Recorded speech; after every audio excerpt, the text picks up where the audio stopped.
Hamas की संसद पर इजरायल का कब्जा। अगर अभी भी अरब देश जंग में हमास का साथ सही तरीके से दे तो हमास इजरायल को गाजा पट्टी में कड़ी टक्कर दे सकता है। 1 महीने से ज्यादा की सीधी जंग में इजरायल के 46 से ज्यादा सैनिक और अफसरों को हमास के लड़ाके मार चुके हैं, लेकिन अब हमास के लड़ाकों को इजरायली सेना बुरी तरह से मार रही है।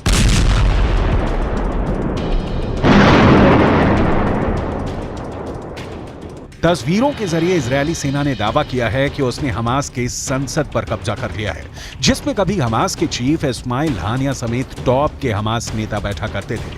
हम आपको इस खबर की पूरी डिटेल आगे दिखाएंगे, लेकिन पहले आप ये जान लीजिए कि इस वक्त अल शिफा हॉस्पिटल में इजरायली सेना का ऑपरेशन कहां तक पहुंचा है।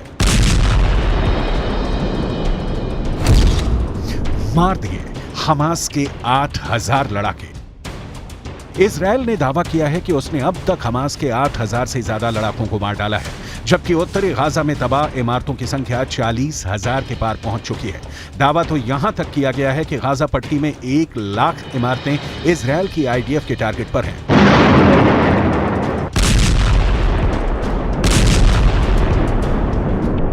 आईडीएफ के ऑपरेशन की ताजा तस्वीरों में साफ देखा जा सकता है कि इजरायली सेना ने गाजा पट्टी को कितनी बुरी तरह से रौंद डाला है। कब्रिस्तान जैसा दिख रहा है उत्तरी गाजा। इजरायल के भीषण हमलों की वजह से पूरी तरह से बर्बाद हो चुका है। अब आप ये जान लीजिए कि इजरायल क्यों डंके की चोट पर हमास की हार और इजरायल की जीत का ऐलान कर रहा है। हमास की संसद 7 अक्टूबर से पहले। हमास की संसद की इस पहली तस्वीर को गौर से देख लीजिए। हमास की संसद में हमास के टॉप के नेता और समर्थक बैठे हुए हैं। इस तस्वीर में साफ देखा जा सकता है कि हमास के इस संसद में हमास के राजनीतिक विंग के चीफ इस्माइल हानिया टॉप नेताओं के साथ बैठे हुए हैं। हमास की संसद में इजरायली सेना। अब आप दूसरी तस्वीर देखिए। हमास की संसद में जिस तरह हमास चीफ इस्माइल हानिया बैठता था, उस जगह पर इजरायली सेना के कमांडर और सैनिक मौजूद हैं। इजरायली झंडे के साथ हमास की संसद में इजरायली सेना जीत का जश्न मना रही है। इस तस्वीर के जरिए इजरायली सेना दुनिया को दिखा रही है कि गाजा में इजरायली सेना जीत गई है। इन दोनों तस्वीरों को साथ साथ देखने से साफ संकेत मिलता है कि कहीं ना कहीं हमास का कंट्रोल गाजा में कमजोर पड़ रहा है। इजरायली मीडिया की रिपोर्ट के मुताबिक आईडीएफ के गोलानी ब्रिगेड के सैनिकों ने 13 नवंबर 2023 को एक ऐतिहासिक तस्वीर पोस्ट की है। इस फोटो में गाजा में हमास संसद भवन के अंदर इजरायल का झंडा दिखाया गया है। फोटो में सैनिकों की टीम को हमास के संसद भवन में गर्व से इजरायली झंडे लहराते हुए देखा जा सकता है। האכזרית של החמאס. הרמטכ"ל וראש השב"כ נפגשו עם אורי ומשפחתה במפגש מרגש מאוד. החזרנו את אורי הביתה. חמאס מפעיל טרור פסיכולוגי נגדנו. הוא רוצה שנפיץ אותו, הוא רוצה להכאיב לנו. דווקא בגלל זה अरब देशों की गद्दारी हार रहा हमास।